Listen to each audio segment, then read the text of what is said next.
Teachers training చేసి 1961లో 2016లో చేశాడు. Almost all 2021 అంటే 5 ఏళ్ళు అయింది.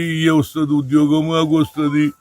గవర్నమెంట్ ఎప్పుడు ఏది పబ్లిసిటీ చేస్తుంది, జీవో తీస్తుంది, మా ఉద్యోగాలు వస్తాయి, మా బతుకు బాగుంటుందని ఆ పిల్లవాడు బాగా చదువుకొని టీచర్ ట్రైనింగ్ చేశాడు.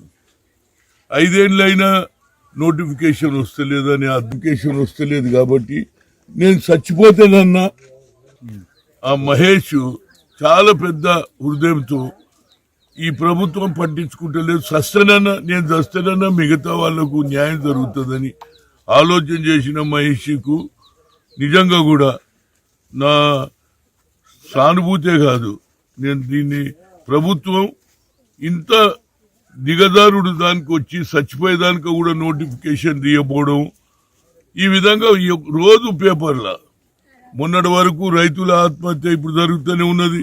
ఏది సంవత్సర కాలం 3 బిల్లు వ్యతిరేకంగా నల్ల చట్టాల మీద 700 మంది చచ్చిపోయారు.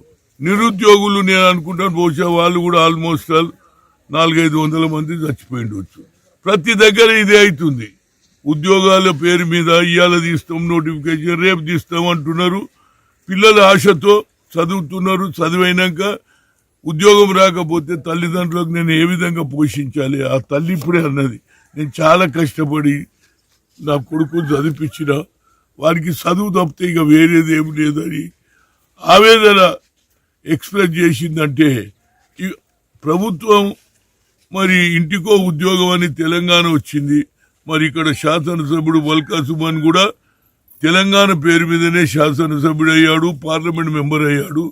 తప్పనిసరిగా అతనికి చిత్తశుద్ధి ఉండి ప్రభుత్వం మీద ఒత్తిడి తీసుకొచ్చి మినిమం ఒక 50 లక్షలు ఇప్పిస్తే వాళ్ళ కుటుంబం ఉంటుంది. అదేవిధంగా ఈ పైసలతో పాటు నోటిఫికేషన్ ఎంత తొందరగా తీపిస్తే న్యాయం అవుతుంది. ఎందుకంటే మిగతా వాళ్ళు, ఎందుకంటే 10 మందికి న్యాయం జరగాలని ఆలోచన చేసిన వ్యక్తి, నేను సచ్చి 10 మందికి లాభం చేస్తా అన్నాడు. కాబట్టి ఆ మహేష్ సావును పరిగణలో తీసుకొని ఇంత సాక్రిఫైస్ చేసిన వ్యక్తి ఎవరు ఉండరు. వేరేళ్ళ గురించి నాకు వస్తలేదు, వేరేళ్ళకు వస్తలేదు, నేను సస్తనన్నా మిగతా నాతో పాటు ఏదైతే టీచర్ ట్రైనింగ్ చేసిన వాళ్ళంతా మరి అన్ఎంప్లాయిడ్గా ఉన్నారు, వాళ్ళ కుటుంబాలు బాగుపడాలని తన చావు తెచ్చుకున్నటువంటి మందు దాగి చచ్చిపోవడం అనేది చాలా బాధాకరం. తప్పనిసరిగా రాష్ట్ర ప్రభుత్వం దీని మీద ఇమ్మీడియట్ గా నోటిఫికేషన్ తీయాలి, ఆ కుటుంబానికి 50 లక్షలు ఇవ్వాలి. లేకపోతే తప్పనిసరిగా నిరుద్యోగులు కూడా ఇక తిరగబడే రోజు వస్తుంది అనేది నా ఉద్దేశం. హాయ్ ఫ్రెండ్స్, మా టుడే టుమారో యూట్యూబ్ ఛానల్ చూస్తున్నందుకు చాలా థ్యాంక్స్. మరిన్ని లేటెస్ట్ వీడియోస్ కోసం వెంటనే సబ్స్క్రైబ్ చేయండి.